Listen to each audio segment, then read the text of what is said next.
A labor union movement divided in San Diego, the controversial labor leader spinning off into a rival group. Plus, on the brink of extinction, just a handful of vaquita porpoise left in the world, and the scientists who are racing to save them.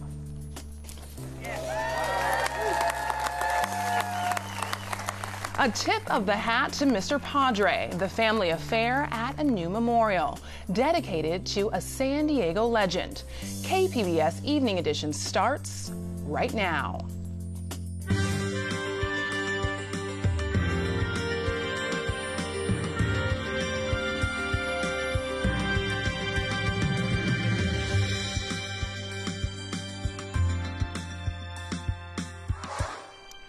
Good evening, and thanks for joining us. I'm Ebony Monet.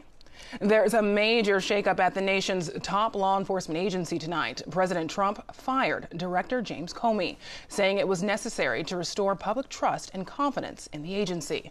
The White House says the search for a new FBI director begins immediately. The announcement comes just days after Comey testified on Capitol Hill. He talked about the FBI's investigation into Russia's election meddling. Today, the FBI corrected a sentence from Comey's testimony. In a letter to senators, Comey told the top aide to Hillary Clinton shared hundreds of thousands of emails to her husband's laptop, and some had classified information. Now the agency says it was only a small number of messages shared. We will have more developments and analysis on the changes at the FBI on PBS NewsHour. That starts at 7, right here on KPBS. Today, California labor union leaders admitted the movement is fractured. This after some of San Diego's largest labor unions break away from the San Diego Imperial County's Labor Council, an organization intended to unify. They're siding with former President Mickey Kasparian, who was removed just last night. It has been no secret that recently there have been rifts within the local labor movement. Internal disruption by those placing ego over the common good. Leaders of some of San Diego's biggest labor unions stand together to announce a split. We try to resolve them. That's why it's been going on for a year and a half. The AFL-CIO try to resolve them. Sometimes things can't get resolved. That's actually why people sometimes wind up getting divorced. Mickey Kasparian has headed the San Diego Imperial County's Labor Council for 14 years, the local affiliate of the AFL-CIO, which represents more than 100 local labor groups. California Labor Federation spokesperson Steve Smith tells KPBS Monday night AFL-CIO leaders removed Kasparian and Secretary-Treasurer Del Kelly Bankhead due to disunity, dysfunction, and the planning of a rival group. Quite frankly, it was a broad base of people who try to work things out but couldn't. And that's the bottom line. Now Kasparian and Bankhead are here to announce a new labor coalition, the San Diego Working Families Council. I want to make it clear that we are bringing more than 45% of the revenue that was at the Labor Council and more than 2/3 of the political monies. This divide piles on top of 3 pending lawsuits against UFCW Local 135, also headed by Kasparian. 3 former employees are waging a number of complaints, including retaliation and gender discrimination. Enough is enough, basically. Like, step aside, and to all those other people, like the Democratic Party, all those other people that try to say that this is not true, like, open your eyes and stand up for what's right. Protesters outside Local 135 and Labor Council defectors inside. Signs of a splintered San Diego County labor movement. State AFL-CIO spokesman Steve Smith tells me the pending lawsuits were not a deciding factor in placing the San Diego Imperial County's Labor Council under trusteeship. San Diego's senior advisor on housing solutions is no longer in that position. Stacey Specter held the job since it was created in October of last year. In a statement, city spokesman Matt Aubrey said reducing homelessness continues to be the city's top social service priority. He didn't say why Specter left or when she would be replaced. An outbreak of hepatitis A has killed 3 people and sickened more than 90 in San Diego County. That's according to county health officials. The majority of people contracting the highly contagious virus are homeless. It's transmitted orally and an infected person fails to wash their hands or after using the bathroom. County health officials say this has been one of the most difficult outbreaks to contain because the incubation period lasts up to 7 weeks. Public health officer Dr. Wilma Wooten says a large-scale vaccination operation is underway. We're working with all locations where this population might be found, going to those locations to vaccinate, because we also know that telling the homeless population to go to one of our public health centers is not going to work either. Wooten is also urging that those who are close in contact with homeless people to get vaccinated for hepatitis A, which causes inflammation to the liver. Symptoms include jaundice and also fever and abdominal pain and nausea and diarrhea.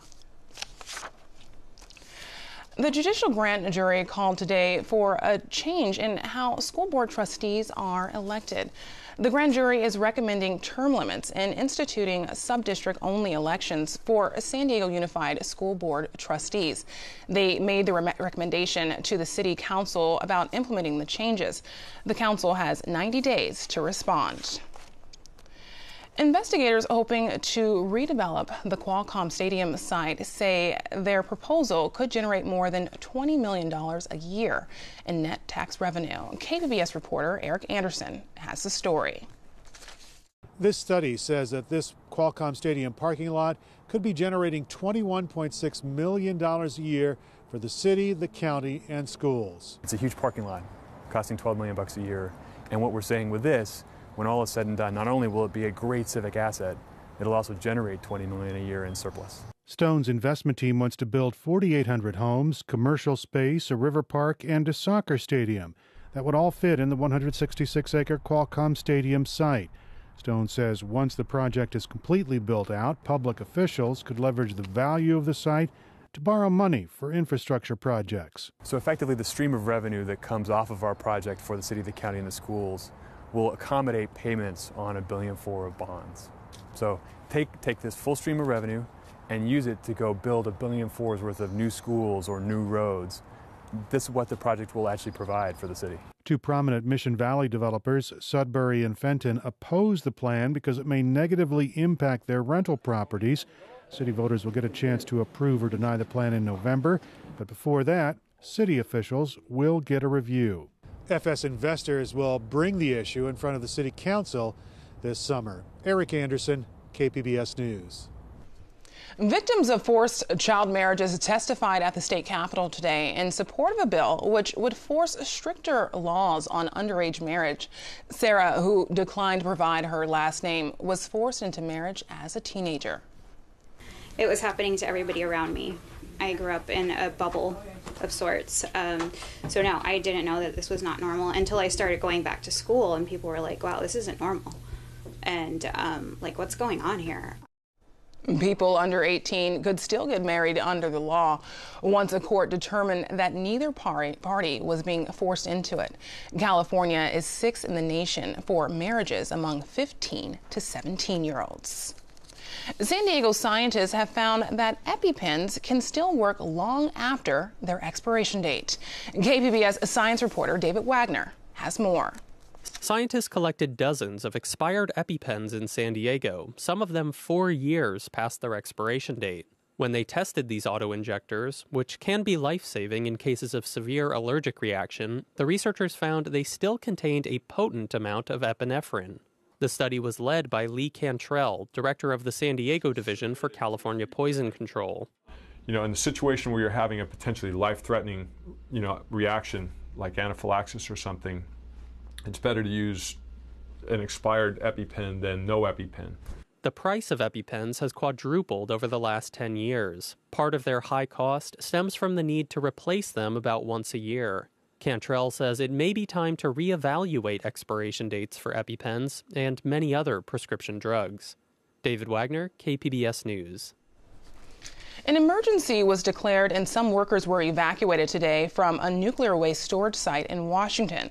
This after a portion of a tunnel containing waste collapsed. Officials say they did not detect any radiation leak and no workers were injured. The site was built during World War II and made of plutonium, most of the U.S. nuclear arsenal, including the bomb dropped at Nagasaki, Japan. The collapse was detected during a routine inspection.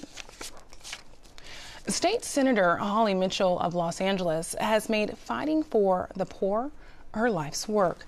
She also serves as the chair of the Senate Budget Committee.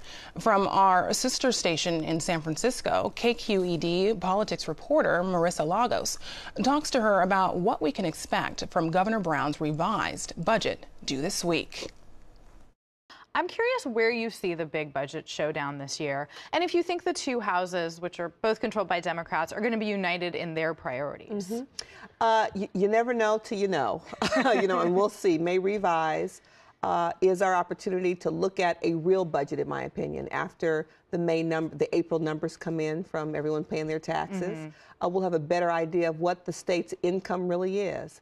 And I think I've begun to have preliminary conversations with my colleagues in the Assembly, and I think that there are some kind of above-the-fold issues that are resonating with all of us.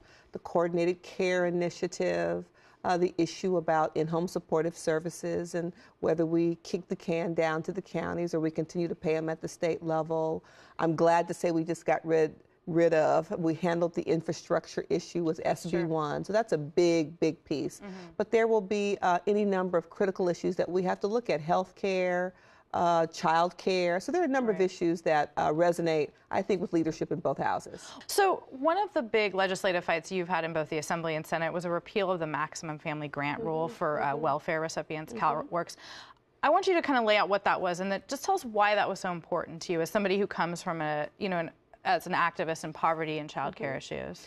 I worked in the legislature many years ago and was an advocate with the Western Center on Law and Poverty. And I remember picking up and reading the Sacramento Bee the day that then Governor Pete Wilson signed it and said that, it was just one less case of beer a month. And it was this cavalier attitude about the life and struggles of poor people that never left me. Explain what it is. Maximum Family Grant, it was a budget deal during his administration that basically said if you're on CalWorks, you're receiving welfare, cash aid for your family, that if you have another child while you're on cash aid, your grant wouldn't be adjusted. It was a national kind of effort led by the Republican Party, who operated on the assumption that poor women had babies to increase their CalWorks check. And as I have said publicly repeatedly, I don't know a woman, and I don't believe she's been born yet, who would have another baby for an additional $109 a month. It was a failed policy. 15 states have overturned it over the last 20 years. And all it did in California was push already marginalized poor families deeper into poverty. And so it took us a number of years, but I'm very proud to say that we've removed it. It seems like your big legislative push this year is more around criminal justice issues. And I noticed that among a package you've introduced with some colleagues includes a lot to reform the juvenile justice system. Can you tell me about maybe a couple of those bills? I think the general voting public understands that building prisons and incarcerating people for longer periods of time it's not helpful. It doesn't work. It doesn't necessarily make our community safer, and it costs a great deal of money. And so we've seen the reverse. I've not seen that same kind of attitude in public policy shift when it comes to juveniles. And that's been made apparent in the policy committees that we've heard some of these bills so far. So we've got bills that say that if you're a minor, you can't waive your Miranda right, that we don't believe it's appropriate for children under 12 to go to jail. And so there's some fundamental issues where we say children are not pint-sized adults. They have different ages and stages of brain development, and we need to treat them accordingly. So another issue we've seen a lot of focus on in Sacramento this year is protecting immigrants, and particularly undocumented immigrants, given what's happening again in D.C. And I'm wondering, when you go out to your community, is that a concern you hear? No question. I represent Mid-City Los Angeles, Little Ethiopia. Large areas of my district are Latino residents and immigrants from other parts of this world. And I think fundamentally, my constituents and I recognize the value that the immigrant community brings to California in terms of our workforce and in terms of our diversity. Are you hearing about trade-offs, I mean, in terms of spending, or also these threats we've mentioned about, federal funding? Are people worried about money? People are worried about the threat. People are worried about living in a country that's based on the sweat equity of immigrants and what our country now looks like in the world's view. People are worried when they hear about ICE raids in courthouses and ICE raids at elementary schools. I co-hosted with the Black social workers a Know Your Rights workshop with ACLU, and the diversity of the people in that room looked like California, and people were asking questions on behalf of each community. And so people I think, have been shaken to their core about really not feeling connected with the new national focus on what it means to be an American, and are thrilled that the California legislature and their leaders are stepping up to defend basic human rights. Never forget, there's a new push in Sacramento to help California students learn about the incarceration of tens of thousands of Japanese Americans. There's a measure to establish $3 million in grants for educational programs covering the incarceration during World War II. The bill was introduced at the same time the nation marked the 75th anniversary of the presidential order, ordering the relocation of more than 120,000 Japanese Americans, fearing they were a national security risk. Today we stand because a few months ago, a third president has decided that it is fit to move forward unconstitutional executive orders and to propose hiring 10,000 new ICE agents to target our community. We're here because it's important that we not only never forget, but if they come for any of us, they come for all of us. Funds appropriated by the bill would be administered by the California State Library. Coming up tonight on PBS NewsHour, new hope for lung cancer patients. A promising drug treatment from Cuba is getting attention from the U.S.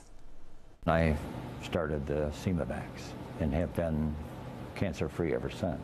And how long were you supposed to live once you went into remission? The prognosis was maybe 6 months to a year. How many years is that? That was 6 years ago.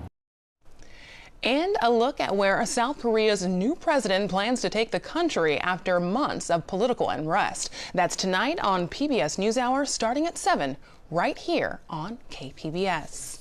Well, it looks like rain has left San Diego. Stephanie Omo has more in tonight's forecast.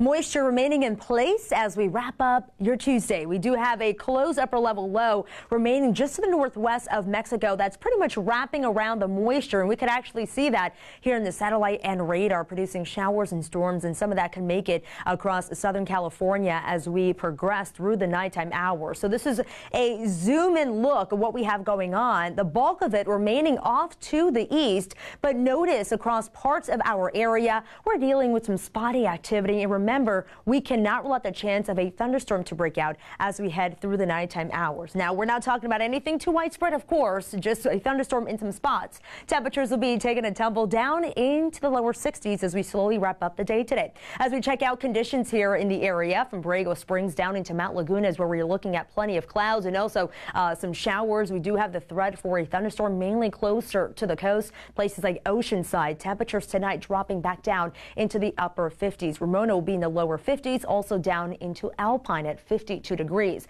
As we check out conditions for Wednesday, well, here it goes. We have the dip in the jet stream, which pretty much is carrying that area of low pressure that's going to slide its way on eastward. We have that lingering cool air in place. So temperatures taking quite a dip for some areas. Now for us, really not too bad throughout parts of Southern California on Wednesday. Thursday rolls around. Up toward the north, we are keeping track of a frontal boundary that's going to continue to work its way inland. We have that warm flow out ahead of that boundary, and that storm system that I just pointed out will continue to march its way out our area and into the Plain States. So on Thursday, we will see a noticeable change. Plenty of sunshine, a much warmer afternoon with little to no wind expected here throughout our region. So as we check out the extended outlook along the coast, we're enjoying that sunshine, and temperatures, as a matter of fact, will be into the low 70s as we head into Thursday and Friday.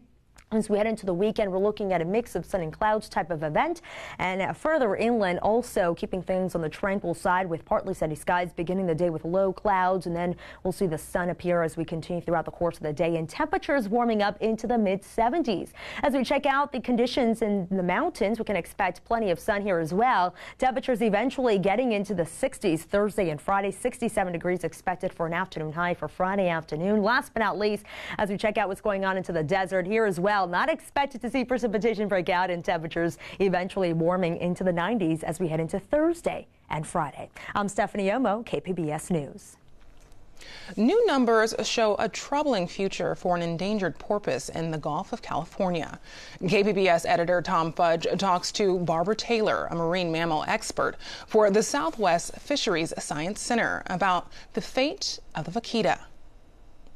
Barbara, the New York Times about a week and a half ago came out with an article saying that there are as few as 2 or 3 vaquitas left in the wild in the Gulf of California. First of all, do you believe that that's true? No, I don't believe that that's true. We don't have evidence. Since last summer, we do acoustic monitoring, 3,000 days every year. Last summer there were about 30, and we won't have more data until this summer. Well, but based on trends that you've been seeing, if there were 30 last summer, how many do you think are still alive today? So in 2015, there were 60. In 2016, there were 30. It's been about the same level of fishing, and so we might lose another half before we're able to get out there and hopefully take them into human care. So we might be down to 15 left in the wild. That's entirely possible, yes. Now, I know that you were very disturbed by this New York Times article. They didn't directly quote any scientist who said, supposedly, there were only 2 or 3 left. Who would say such a thing? Well, the scientists that were with the reporter were actually doing a very depressing task. They were cutting up a dead vaquita, one of the last of its species, no doubt. And I'm sure that there was some pretty depressing talk going on about, what the future of this species was as they looked at the gill net marks that were on this individual. And so hopefully that's not true. But we're all very upset about the 5 that died last month when we know that there are very few left. Well, let's talk a little bit about why there are so few vaquitas left. You were talking about gill nets. Is that a problem? Gill nets is the only problem. They're entangling nets. Vaquitas are caught accidentally. They've been getting caught for the last 25 years. They've been declining. But just since 2011, there's been a resumption of an illegal trade for a large fish called a totoaba that is internationally protected, but its swim bladder is sold in China, presumably for medicinal purposes. And the big nets that are set for this fish at the bottom with no surface markers has been devastating for vaquitas, and we've gone just in the last few years we've been losing over 1/3 of the species every single year. Now, it's my understanding vaquitas also reproduce very slowly. Is that also a fact, and is that a problem? Well, it doesn't help that they reproduce slowly because they can't withstand many deaths in the fishing nets. But it's the reason that we've been concerned about them. They live in a small area, they reproduce slowly. And so if you're killing a few in the nets every year, the population just continually goes down and down. Finally, what do we have to do to make sure that this small porpoise does not go extinct? Well, at this point, their environment is basically too dangerous for them. If you are a vaquita and you live out there, you have a 50% chance of dying every year. And so right now, until we can solve this problem with illegal fishing and help the fishermen convert to means of catching fish without gill nets, I think we need to take as many vaquitas as possible, as quickly as possible, into human care until we can solve that problem. Are there any right now living or breeding in captivity? No, no one has ever been able to capture a live vaquita, so we're going out with an amazing team of specialists from Hong Kong all the way over to the Netherlands people who have dealt with other species of porpoise and captured those porpoise and kept them in captivity. And so it's a whole team of experts, of veterinarians and people who know how to handle porpoises. Well, Barbara Taylor is a marine mammal expert for the Southwest Fisheries Science Center, and thank you very much. Thank you, Tom. Pleasure to be here. A statue of San Diego baseball great Tony Gwynn was dedicated today in Poway.